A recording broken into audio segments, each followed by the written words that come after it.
Every breath you take, every move you make, Mejor te cuento. every bound you break, every step you take, I'll be watching you. Con Alicia de Arteaga, por Radio Cultura. Every single day, every word you say, every game you play, every night you stay, I'll be watching you.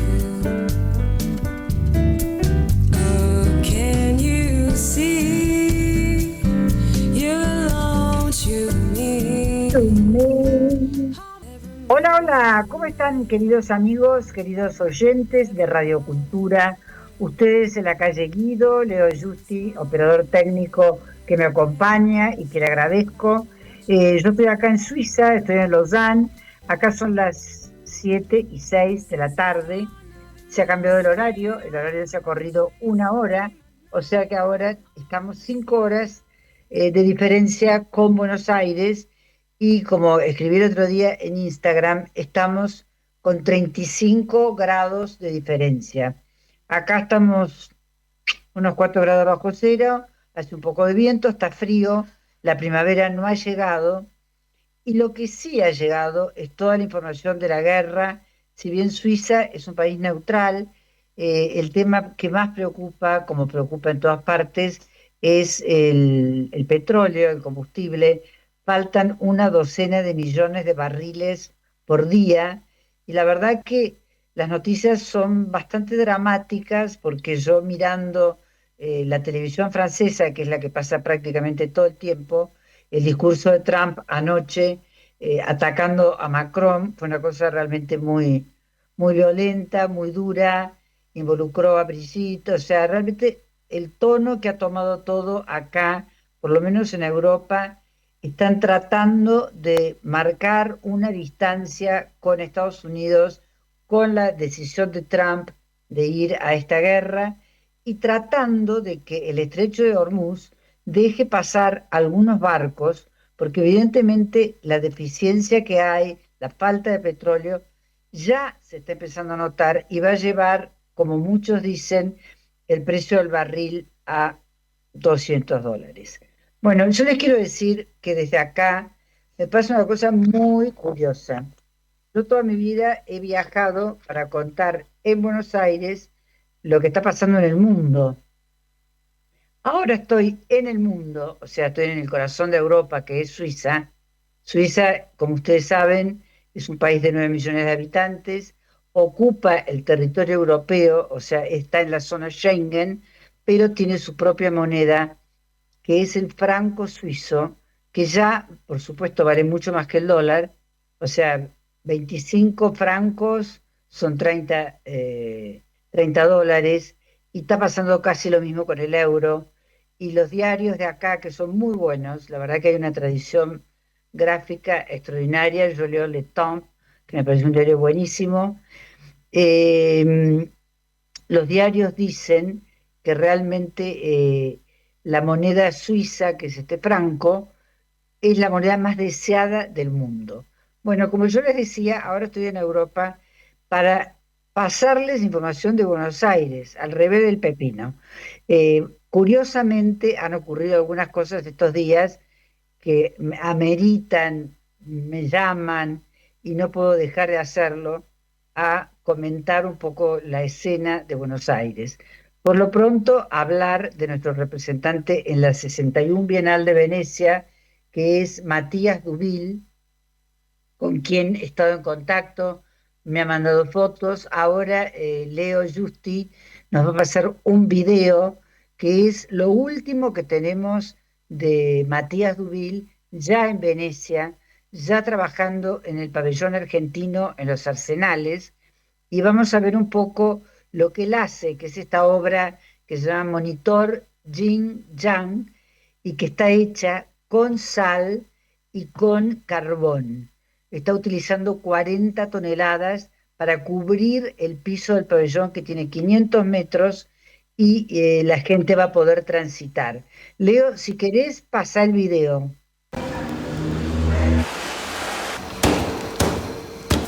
¿Por qué le hiciste sal y carbón? para mí la sal es como el sustrato de océano, ¿viste? Es como decir, bueno, es dry.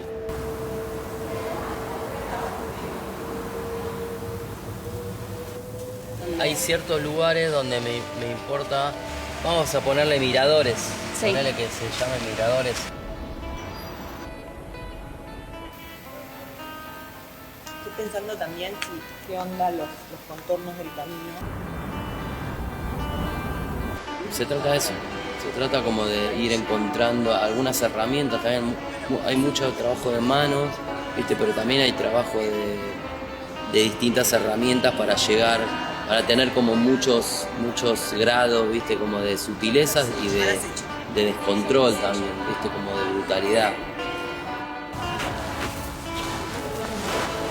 Es parte del proyecto, que vos estés metido en el adentro, ¿viste? Que vos vayas circundando, haciendo un travel. Si bien puedo tener un boceto ahí, pero la pelo ahí. Más allá de que hay una idea, un boceto, el trabajo se hace en el lugar, ¿viste?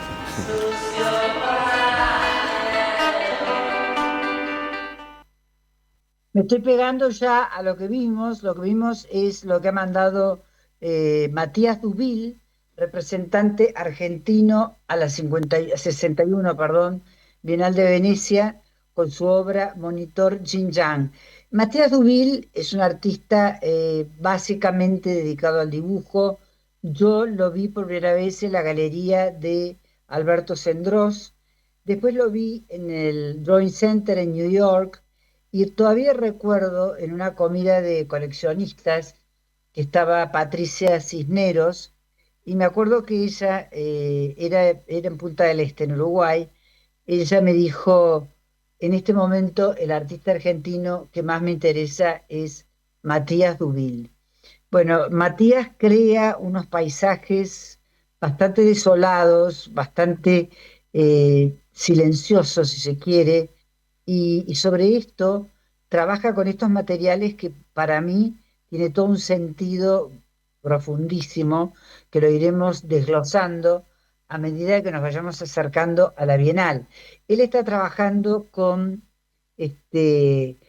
su colaboradora, con su curadora, que es Josefina Barcia, y realmente creo que han armado un muy buen equipo. Estás trabajando con gente de Venecia también.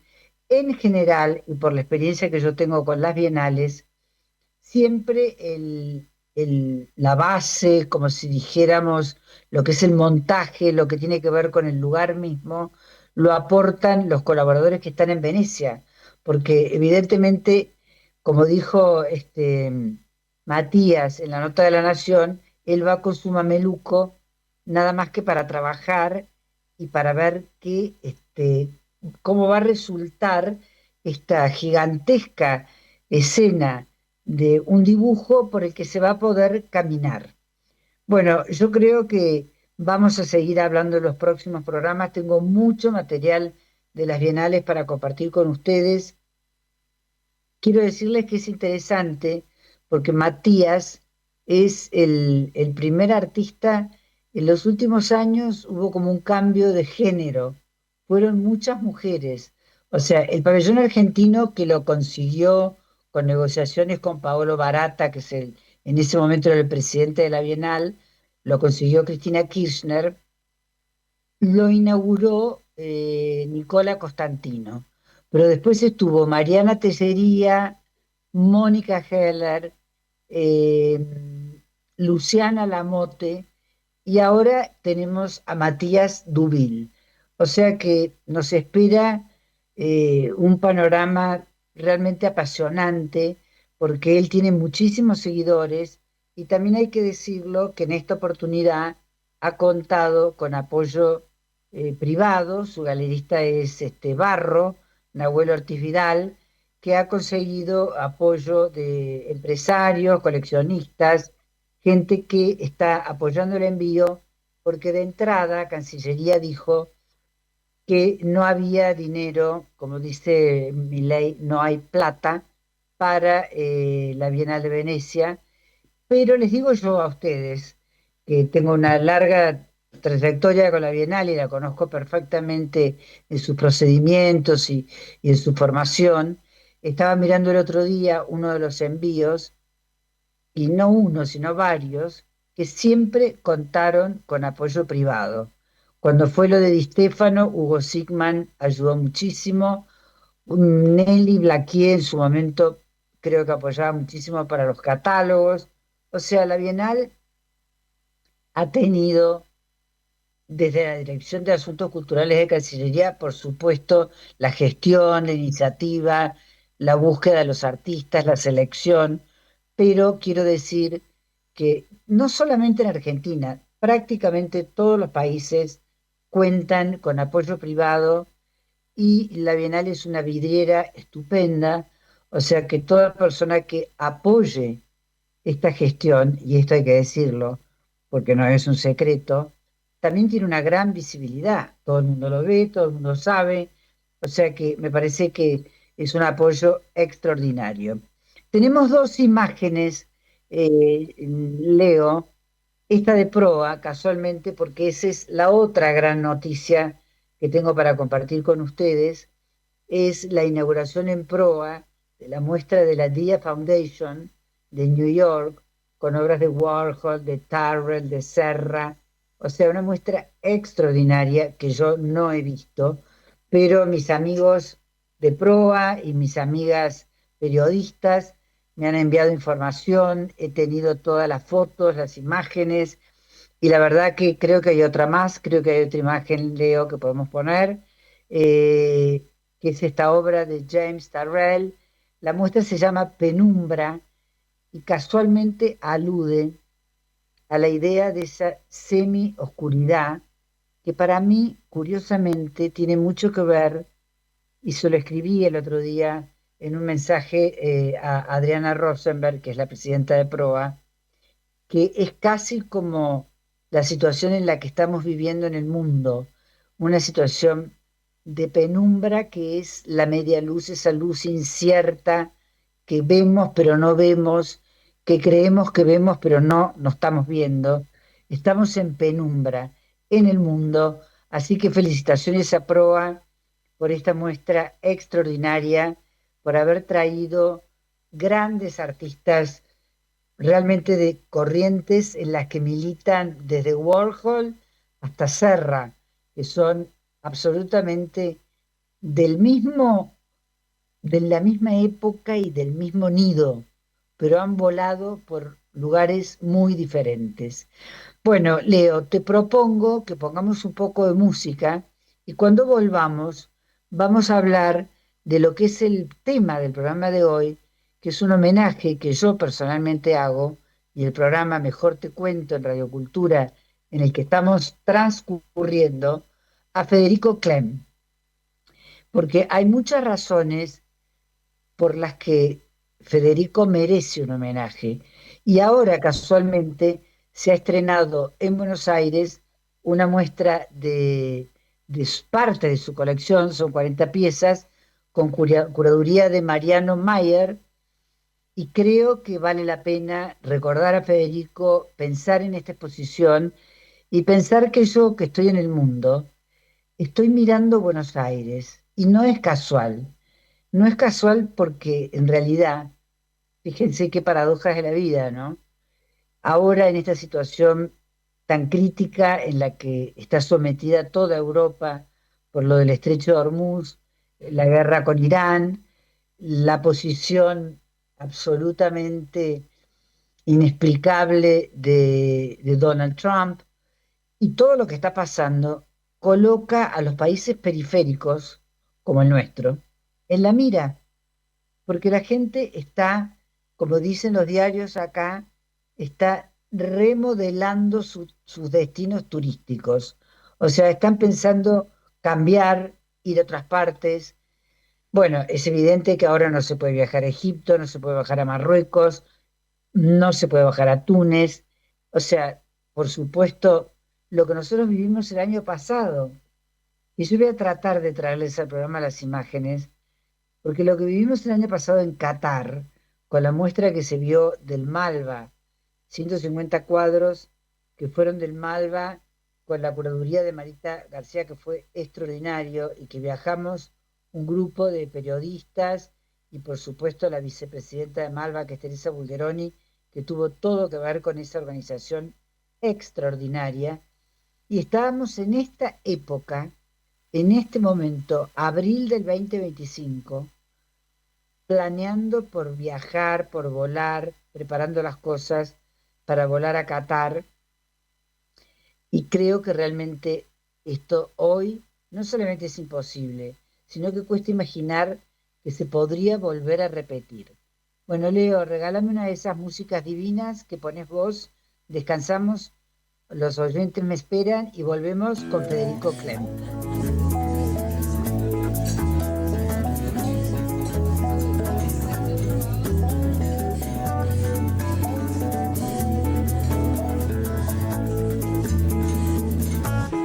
Para contarte canto, quiero que sepas cuánto me haces bien, me haces bien, me haces bien.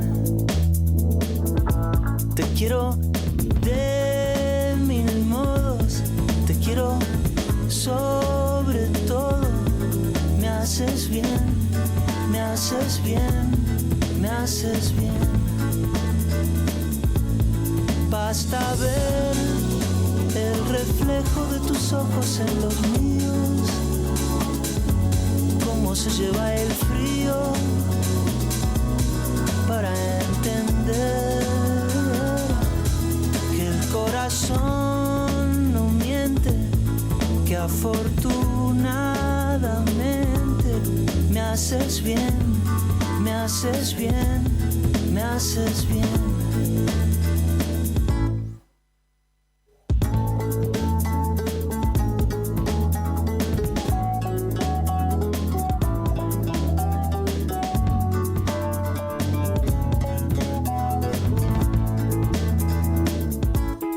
Para contarte canto, quiero que sepas cuánto me haces bien, me haces bien, me haces bien.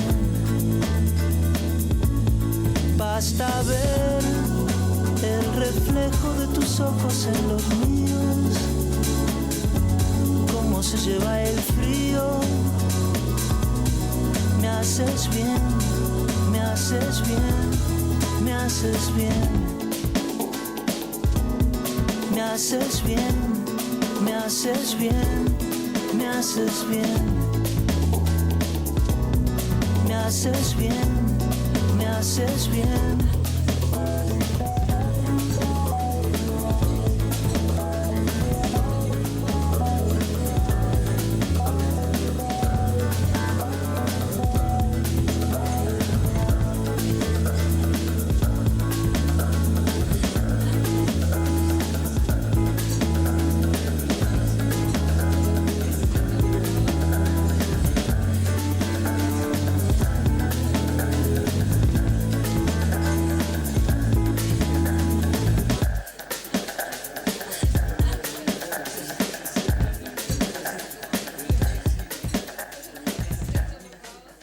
Sigo con ustedes.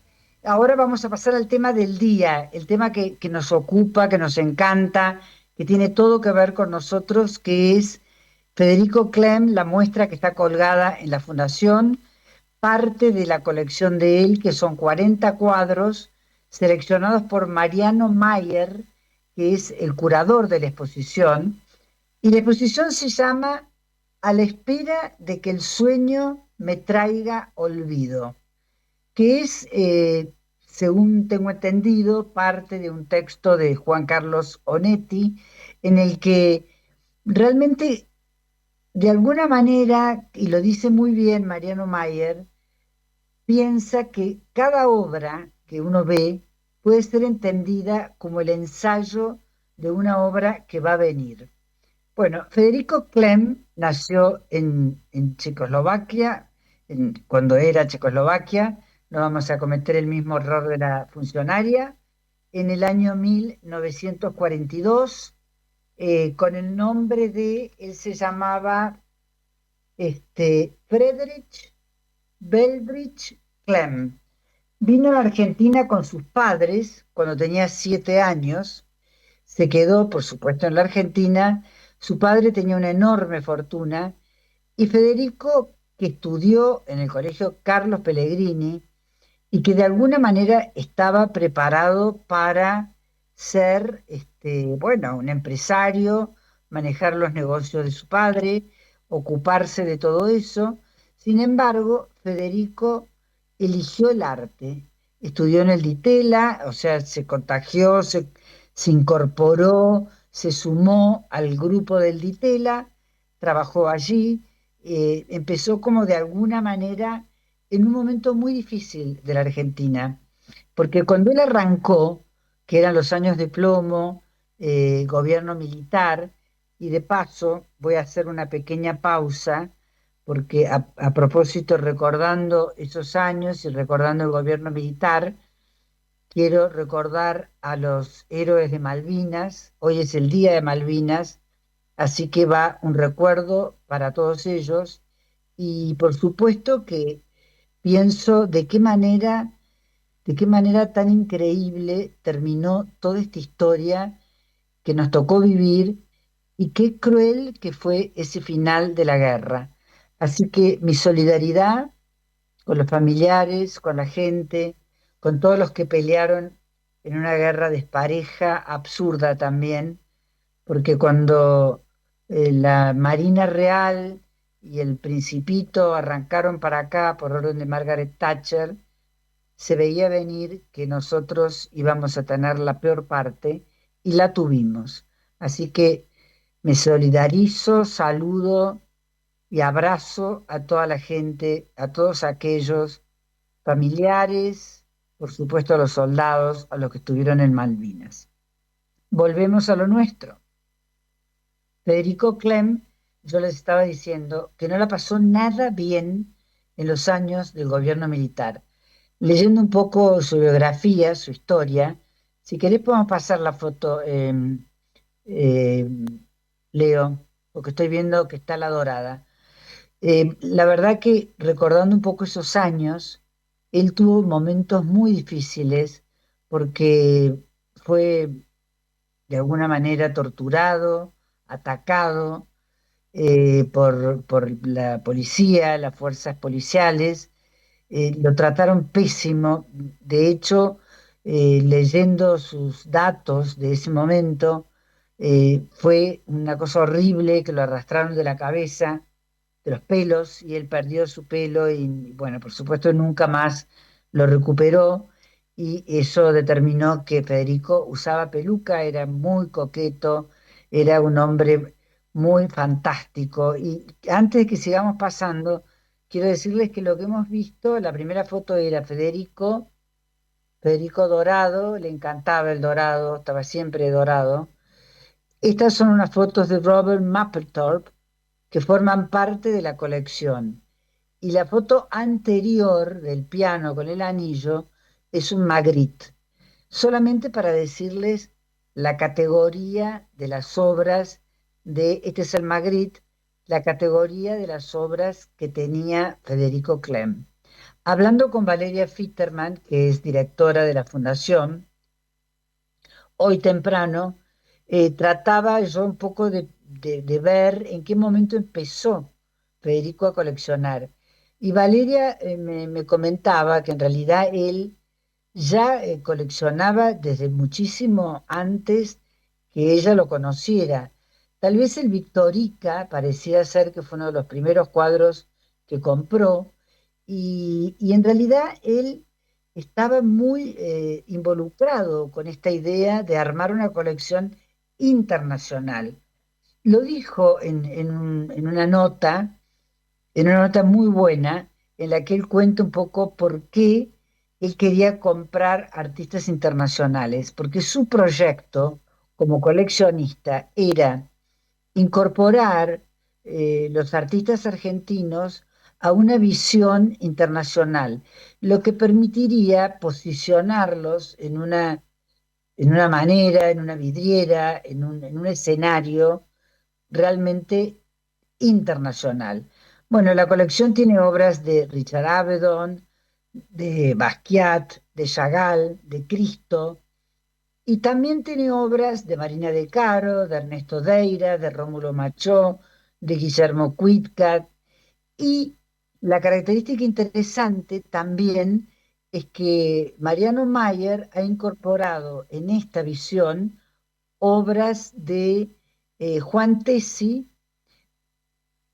Martín Farrock Halley, y yo no sé si bien de Marina de Caro, no recuerdo en este momento, pero sí les puedo decir que la gente, toda la gente me llama, me escribe, por supuesto con el tema del WhatsApp, aunque uno esté lejos, como estoy yo en Suiza, en Lausanne, uno está cerca, cerca, cerquísima, porque está todo a mano, todo el mundo habla, todo el mundo comenta, y la verdad que la muestra ha causado una impresión muy grande, porque si bien siempre existió esta colección, ahora, y quiero recordar también que es la colección de Esteban Tedesco en el Fondo Nacional de las Artes, que también es importantísima, pero es una colección de arte argentino y arte argentino contemporáneo, porque Esteban, que lo comentamos el programa pasado, Esteban, que es un cirujano plástico muy exitoso,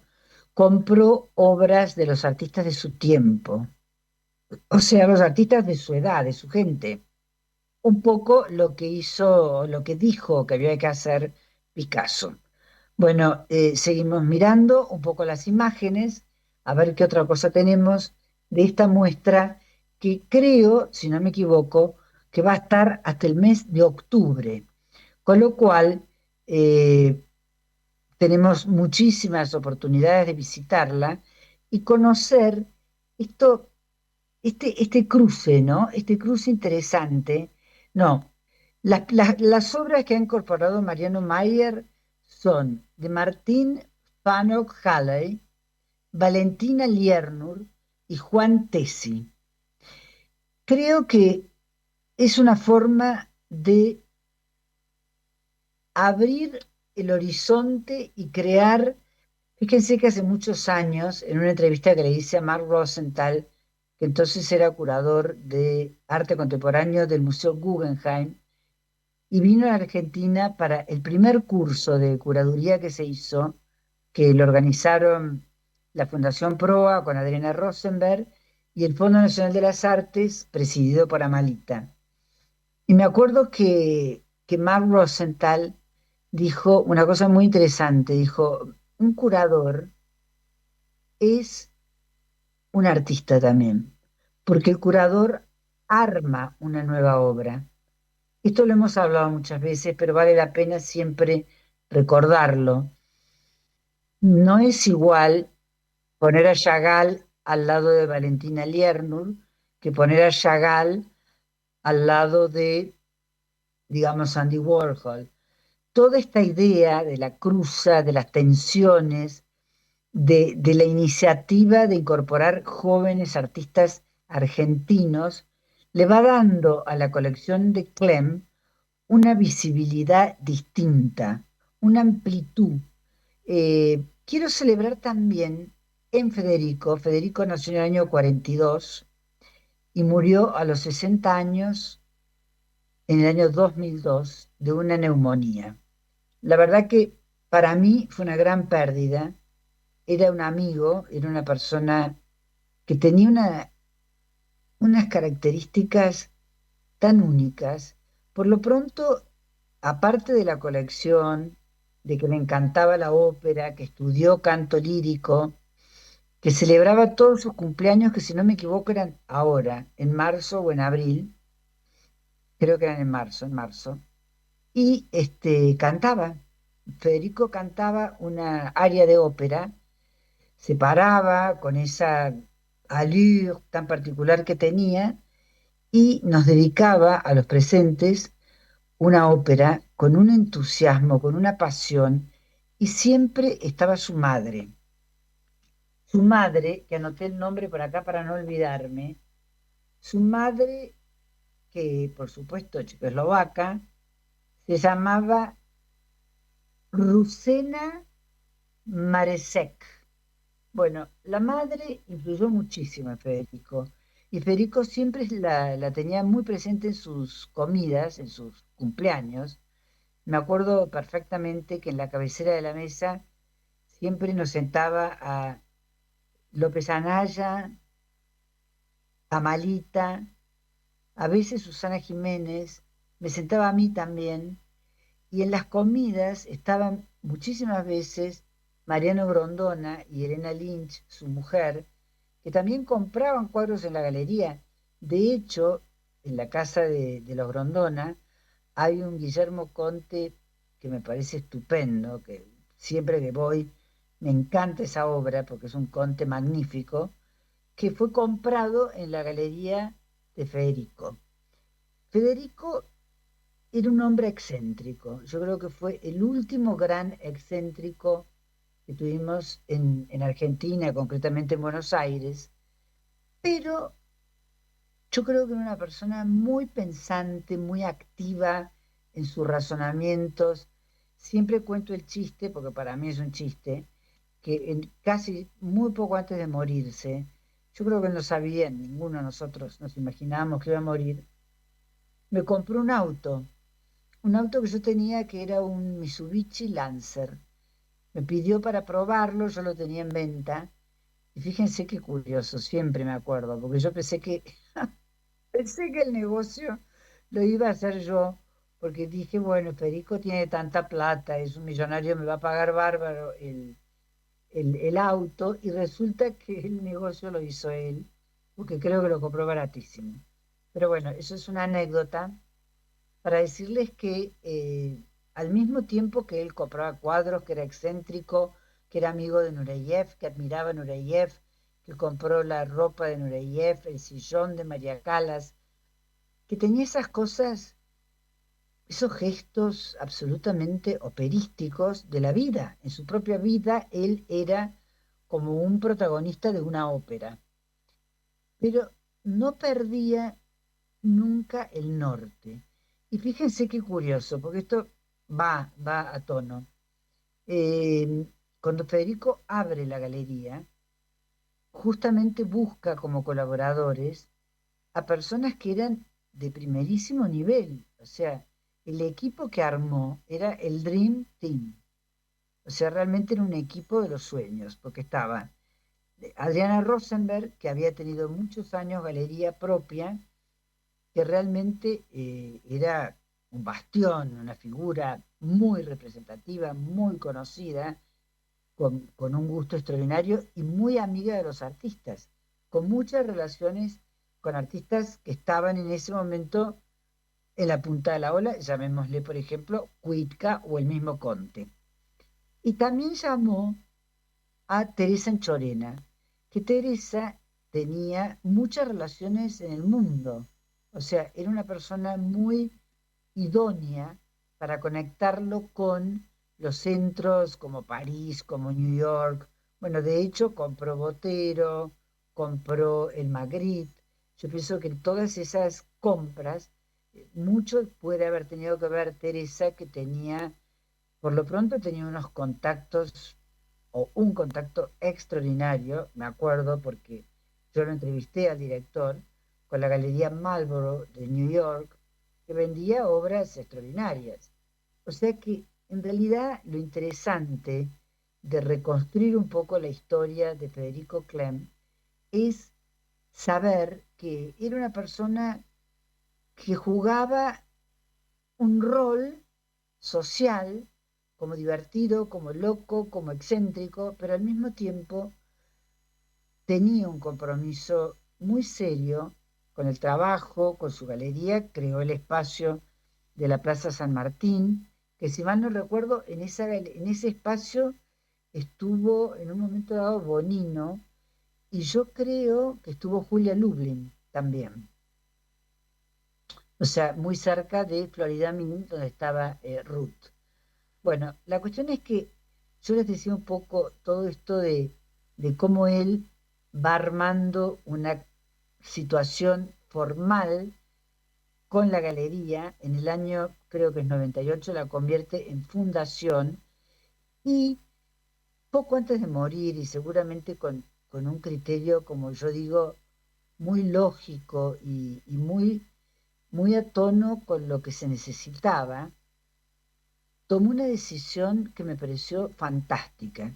Dejó a la Academia Nacional de Bellas Artes como veedora, eh, como conductora, como la persona, no la persona, sino la institución que velaba un poco por las acciones y las actividades y todo lo que se desarrollaba en la fundación.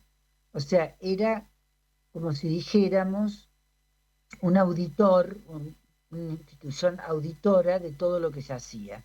Durante años estuvo allí Matilde Marín como presidenta de la academia. Actualmente está Sergio Baur, un gran amigo diplomático que ahora está de presidente de la Academia de Bellas Artes, que gestiona, como digo, toda esta forma de auditoría y control y situación un poco veedora de la Fundación Clem. En la fundación están Valeria Fitterman y Fernando Espeleta, Cintia Mesa, es un muy buen equipo, y yo creo que esta muestra, que es lo que nos ha dado pie para traerlo a Federico al presente, tiene la virtud de que mucha gente joven, porque eso también hay que pensarlo. El otro día no sé con quién hablaba y decía, che, pero esas personas ni siquiera conocieron a fulano, por decir X personas. No estuvieron, claro, porque las generaciones han ido corriendo. Yo veo que probablemente soy una histórica del mundo del arte y del periodismo de arte, y pienso que vi a tanta gente que ya no está, compañeros míos que fueron mis jefes, como López Anaya, como Rafael Esquirru, como Aldo Gali, y hay un gran cambio. Entonces, hacer una muestra con una obra de colección como es esta, permite traer a la memoria de la gente más joven la figura de Federico, que por otro lado tenía, y esto es importantísimo, tenía un programa de televisión. Qué genio Federico, qué visionario. Yo creo que a Pergolini, que es mi actual ídolo, le hubiera encantado. Federico tenía un programa que se llamaba El Banquete Telemático, donde él hablaba de arte, contaba un poco las novedades. Yo creo que los libros se los escribía Espartaco, creo que también Renato Rita escribió cosas para el programa, y la verdad que era muy, muy genial. Creo, Leo Justi, compañero, operador técnico, amigo, que tenemos un videíto ahí en el que estoy yo con Federico que es sacado del banquete telemático. A ver si lo podemos ver. ¿Te parece? Gasto se amortiza. Aquí estoy con la periodista Alicia de Arteaga, que nos va a esclarecer, o nos va a ayudar a dilucidar esta problemática de el mercado de la pintura argentina frente al consenso general a través de los remates y a través del gusto y a través de las orientaciones. ¿Qué tal, Alicia? Bien, Federico, muy bien. He escuchado con mucho interés tus observaciones y creo que es un tema apasionante poder dilucidar estas distintas fluctuaciones que tiene el mercado y un poco tratar de entender lo que a la gente a veces la motiva para invertir en determinada obra. Bueno, estamos nuevamente en escena. Acá tenemos una obra de la colección que realmente es interesantísima porque es una obra de Man Ray, absolutamente rara, distinta. Yo creo que la vasta colección, una de las características que tiene, primero es mostrar el gusto de Federico, ¿no? Lo que a él le gustaba. Y la otra cosa que me parece muy importante es que también es absolutamente ecléctica, porque él paseó por todas, tiene también un botero que no está acá, me parece, en esta muestra, pero que también lo compró y la verdad que tenía realmente una idea, una iniciativa, una especie de vuelo que realmente no no se cansaba nunca. A ver si tenemos alguna otra imagen, Leo, no recuerdo ya. Bueno, acá tenemos un Chagall, me impresiona, porque yo solamente pensar, hay un Lito que yo no creo que lo tenga, pero sé que lo tiene, no está en las imágenes que tengo acá hoy, pero lo tengo recontravisto, que es fabuloso, y que muestra también un poco la capacidad de Federico para pasar de lo nacional a lo internacional, y creo que allí el grupo de gente que lo acompañó tuvo muchísimo que ver, porque realmente me acuerdo que en la parte de prensa del equipo estaba Sheila Kremaski, que en ese momento Sheila tenía el Café Mozart. Yo no sé si ustedes se acuerdan, pero bueno, estamos haciendo memoria colectiva, así que si se acuerdan pueden sumarse en la memoria de lo que fue ese momento. Sheila hacía toda la prensa y toda la comunicación del espacio de Federico Clem. O sea que en realidad permitió que llegara más gente, que se comunicara, que hubiera una audiencia, que en ese momento fue muy importante, porque cambió un poco el estilo. La verdad que el estilo de todo lo que es el mundo de las galerías, el mundo, la escena del arte, todo eso, en el momento que vivimos ha cambiado de una manera sideral. Yo, hablando hoy con una amiga, decía, mira, ahora lo que importa, lo que más importa es el trabajo de equipo. Se acabó la individualidad, el narcisismo, soy yo, dirijo la patota, yo marco la tendencia, no. Lo que es ahora es un equipo y básicamente, les digo que creo que esto también es una cosa que está ocurriendo muchísimo en el mundo, están tomando un lugar mucho más protagónico los artistas.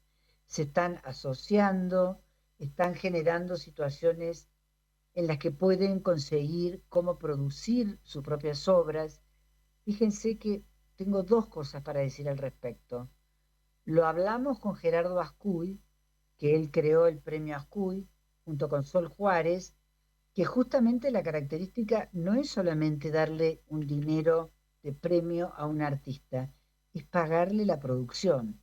O sea que ellos, Ascuy, que es una empresa constructora, que tiene su base en Caballito, que ha desarrollado un montón de edificios fantásticos y que ha creado ese premio de mucho prestigio, asociado con el Museo de Arte Moderno y con Victoria Norton, él justamente toma el compromiso con el artista y al hacer este premio que paga la producción, lo que genera es una especie de sociedad.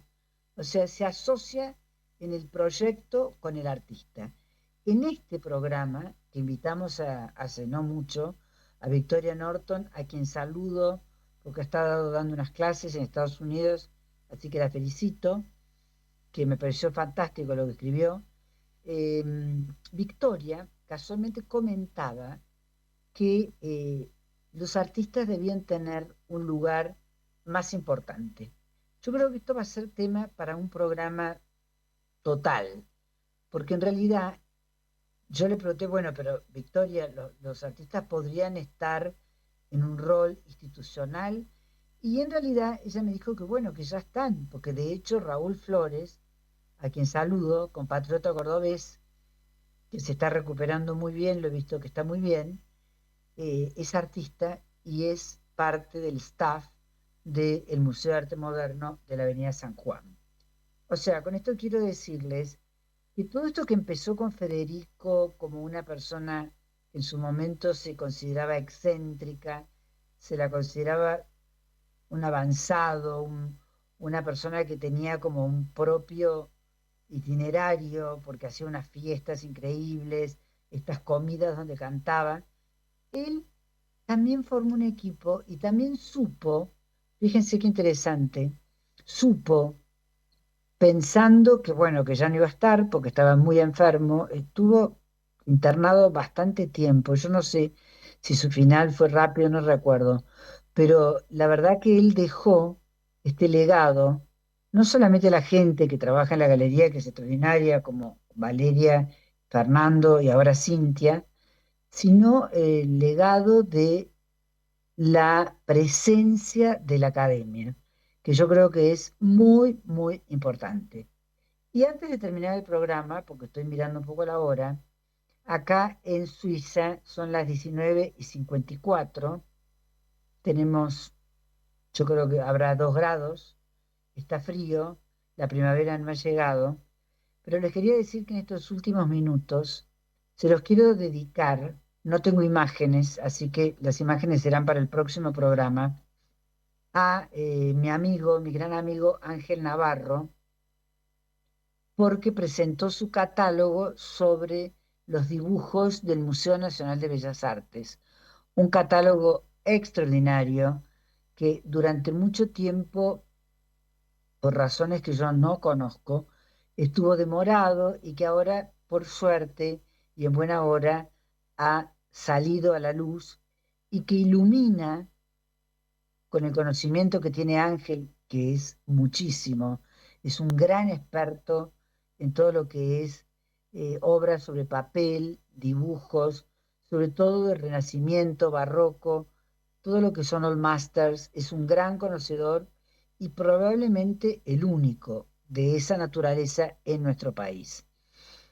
Vamos a hablar en un próximo programa con Ángel, vamos a tratar de que nos cuente un poco cómo ha ido todo esto y también recordarles, porque lo escucho en las promociones, que la muestra de arte egipcio, egiptología y egiptofilia, no me acuerdo exactamente el nombre, que es sobre las obras de arte de Egipto, que está curada por, por Sergio Baur y que realmente ha sido un éxito extraordinario, porque yo no recuerdo, creo que tendría que pensar en el Discóbolo, que tuvo un éxito también fabuloso, para encontrar colas, larguísimas colas, para visitar el Museo de Bellas Artes en esta muestra que bueno, yo creo que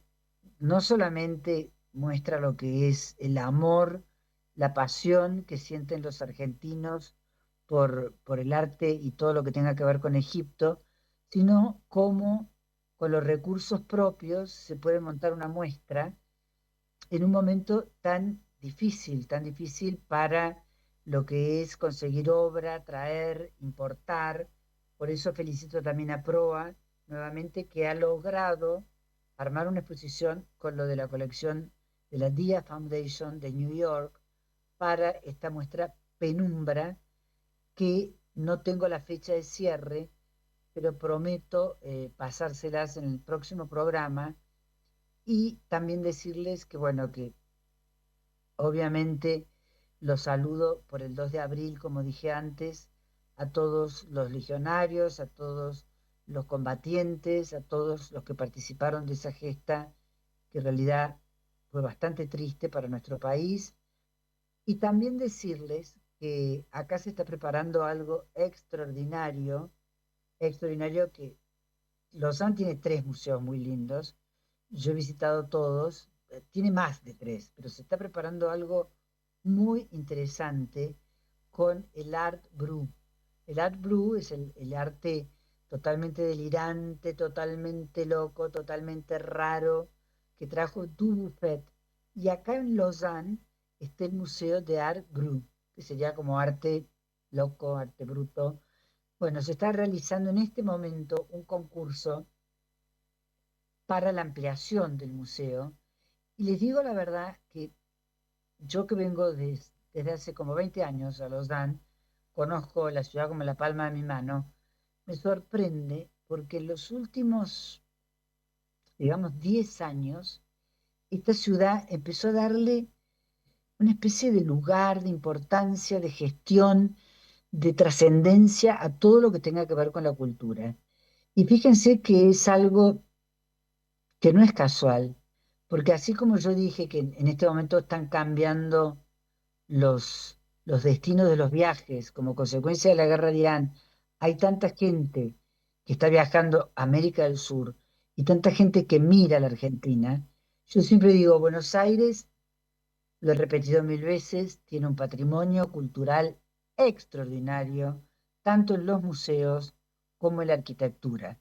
O sea, creo que termino un poco este programa recordando que, lo dijimos la vez pasada que hablamos con Fabio Grementieri, el edificio de la calle Alvear no se va a tirar la fachada, pero lo digo y lo repito con todas las letras y no tengo ningún problema, no creo que no tirar la fachada sea una solución. Es una solución a medias. Como lo dije entonces, es una especie de victoria pírrica, porque la fachada es una parte del edificio. Lo demás se va a hacer una torre de 9 pisos con un penthouse y eso va a ser totalmente fuera del esquema de lo que se supone que es la última cuadra palaciega de Buenos Aires, que es la avenida Alvear, entre la calle Montevideo y Rodríguez Peña, con los palacios de la Nunciatura, el Palacio Duó y el Palacio Maguire. Bueno, mis queridos oyentes, amigos, me voy. Les mando un abrazo muy grande y como siempre les digo, sean felices o por lo menos traten. Y a vos, Leo y Justi, te mando un abrazo enorme. Muchísimas gracias por todo. Hasta el jueves. Every word you say